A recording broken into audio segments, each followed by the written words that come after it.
I'd like to talk about internal brain damage, and I'm going to share two cross-section photos with you of different damage sections in human brains.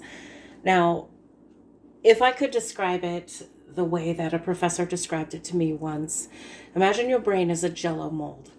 Okay, and if you put your finger down in there, or if you put a quarter down in there or something, and you pull it back out, it's going to go back together, but not fully the way it was originally. There's always going to be a lesion or some damage right there.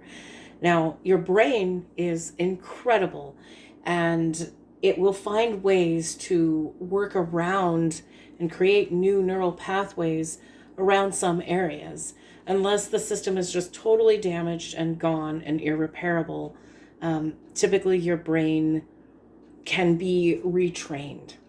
Now, we do use 100% of our brains. Every part of our brain is important.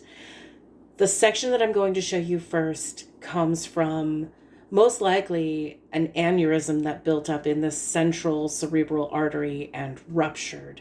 This looks like a major bleed out event. It doesn't look like a micro bleed in the posterior. So again, if you're squeamish, now's your chance to look away. This is a cross section of what your brain looks like with a major arterial hemorrhage. And again, that's the central cerebral artery. So that's right in the middle of your brain. And unfortunately, that is one of the most common areas to have that aneurysm rupture.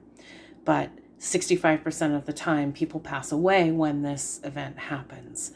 So the next section that I'd like to share with you, this one is a posterior trajectory of a bullet wound. It was not a suicide, but this is something that was also a life-ending event, and most likely this person immediately went black and fell to the floor.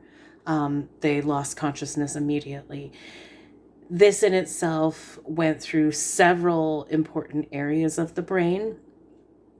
Everything from the posterior trajectory all the way through. If you're looking at the brain here, I'm going to share. It went through the limbic system, the thalamus, crossed the dura mater. Looks like it may have exited the temporal, but all of the damage from the trajectory and the bleed, it's kind of hard to tell really exactly what happened there, but again, it was a life-ending event. So your brain is incredibly delicate. You don't get a brain transplant like you can get a heart transplant or your kidneys or your liver. You get one and that's it. And it's so delicate. That's why you have a skull around it. So be careful. Now, one thing you can do to help prevent aneurysms is take care of your cardiovascular system. Stop drinking all those energy drinks and really take care of your health overall. That will work on the cardiovascular side of things, but be careful with your brain too. If you do get a traumatic brain injury, or if you have a sports-related injury, it's always a good idea to get it checked out, because if you have cranial swelling and micro hemorrhaging going on, there could be a whole number of different variables happening with that damage or that injury.